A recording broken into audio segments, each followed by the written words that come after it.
नमस्कार विद्यार्थियों, आप सभी का आपके अपने YouTube चैनल आरपीएससी विद नवीन सैनी में स्वागत है। विद्यार्थियों, हम आज जो साइकोलॉजी की यूनिट नंबर 8 है, जो अपनी अंतिम यूनिट है, उसको आज स्टार्ट करने जा रहे हैं। और आज इस अंतिम यूनिट का आपके जो क्लास नंबर फर्स्ट है, आज क्लास नंबर 1 है। तो देखिए विद्यार्थियों, आज अपना पहला टॉपिक रहेगा आत्मसंप्रति। आत्म का मतलब खुद स्वयं के बारे में, और कंसेप्ट या संप्रत्य का मतलब है विचार। व्यक्ति खुद के बारे में क्या विचार रखता है, इसे ही हम क्या कहते हैं, आत्म संप्रत्य कहते हैं। ठीक है। एक व्यक्ति देखिए, इसकी थोड़ी ब्राइटनेस बढ़ा दूं मैं। एक व्यक्ति जिस प्रकार से अपना प्रत्यक्षीकरण करता है अथवा जिस प्रकार से अपने आप को देखता है, उसको ही हम व्यक्ति का आत्म संप्रत्य कहते हैं। और यानी व्यक्ति वास्तव में अपने संबंध में क्या विचार रखता है, अर्थात कोई मनुष्य अपने बारे में क्या धारणा रखता है, खुद के बारे में क्या विचार रखता है, वही उसका आत्मसंप्रत्य है। विलियम जेम्स ने आधुनिक युग के प्रथम मनोवैज्ञानिक थे, वो विलियम जेम्स थे वो। तो सीधा क्वेश्चन बनेगा कि आधुनिक युग के प्रथम मनोवैज्ञानिक विलियम जेम्स, जिन्होंने आत्मसंप्रत्य को परिभाषित करने का प्रयास किया। ठीक है। और विलियम जेम्स ने अपनी पुस्तक लिखी प्रिंसिपल ऑफ साइकोलॉजी। तो बुक पूछेंगे कि प्रिंसिपल ऑफ साइकोलॉजी किसने लिखी, तो वो लिखी विलियम जेम्स ने। ठीक है। इसमें इन्होंने अपनी धारणा को प्रस्तुत किया। अब देखो, विभिन्न मनोवैज्ञानिकों ने अलग अलग परिभाषाएं दी है। तो देखिए, आत्मसंप्रत्य के बारे में पढ़ते हैं। गार्डनर मर्फी ये कहते हैं, आत्म व्यक्ति का वह रूप है जैसा कि व्यक्ति को ज्ञात है, अर्थात व्यक्ति खुद को जिस बारे में जानता है वही उसका क्या है, आत्मसंप्रत्य है। जेम्स ड्रेवर इन्होंने कहा, आत्म शब्द का प्रयोग बहुत अहम अर्थात मैं, स्वयं के अर्थों में किया जाता है। यह वह एजेंट है जो अपने ही पहचान के स्थायित्व के संबंध में चेतन रहता है। मतलब मनुष्य यदि खुद के संबंध में चेतन रहता है, अर्थात खुद के बारे में जागृत रहता है, जागरूक रहता है, तो वो चीज आती है आत्मसंप्रत्य के अंतर्गत। मन क्या कहता है, वो कहता है कि पूर्व अनुभवों का संक्षिप्तीकरण ही संप्रत्य है, आत्मसंप्रत्य है। ठीक है ना। आईजेंक क्या कहता है, आईजेंक कर लेना। व्यक्ति के व्यवहारों, उसकी योग्यताओं, उसके गुणों के संबंध में उसकी अभिव्यक्ति, अर्थात व्यक्ति के खुद के व्यवहार, खुद की योग्यता और खुद के गुणों में उस खुद की अभिव्यक्ति, अर्थात उस खुद का विचार और निर्णयों व मूल्यों का जो योग है, उसको ही आत्मसंप्रत्य कहते हैं। ठीक है।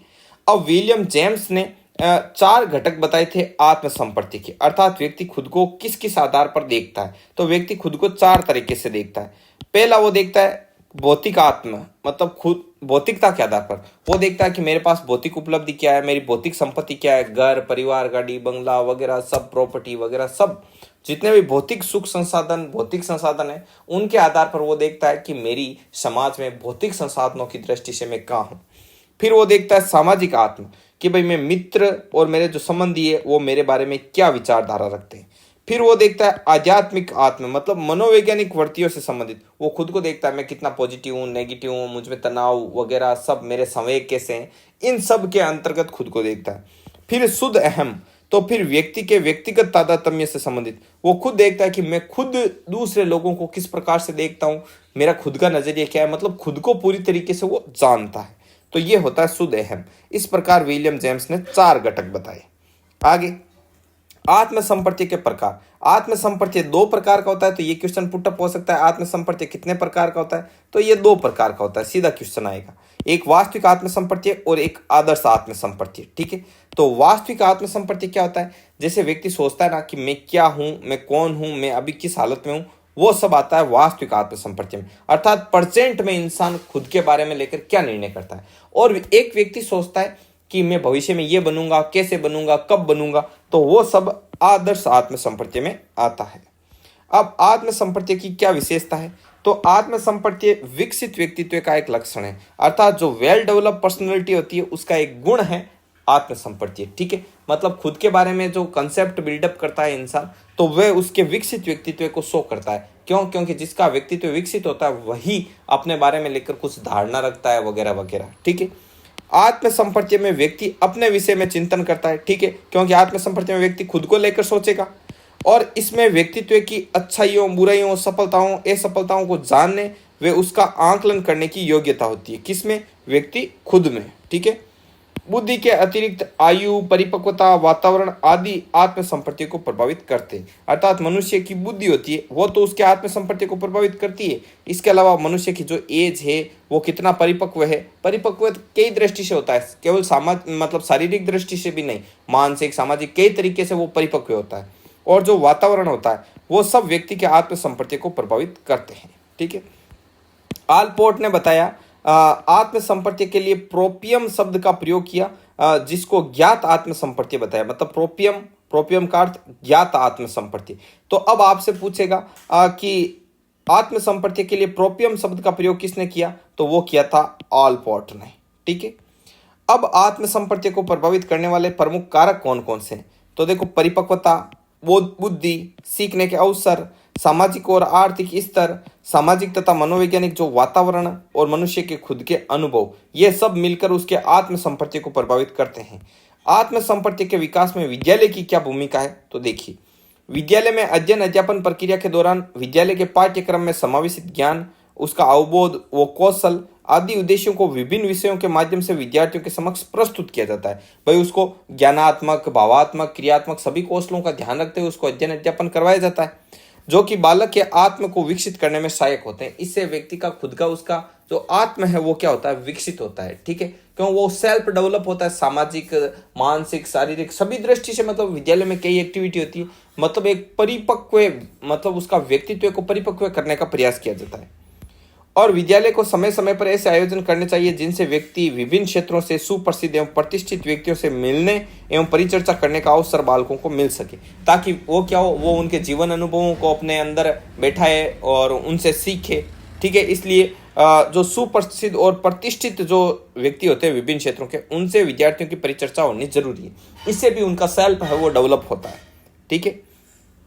विद्यालय द्वारा ऐसा शिक्षक एवं सह शैक्षिक वातावरण तैयार कराया जाना चाहिए जिससे मतलब शैक्षिक और सह शैक्षिक ऐसे करना, शैक्षिक एवं सह शैक्षिक वातावरण तैयार कराया जाना चाहिए जिससे विद्यार्थियों को असफलताओं, निराशा, तनाव, कुंठा एवं मानसिक अवरोधों से बचाया जा सके। तो मतलब उनको ऐसा वातावरण विद्यालय में मिलना चाहिए ताकि वो असफलता, निराशा, तनाव, कुंठा के शिकार ना हो।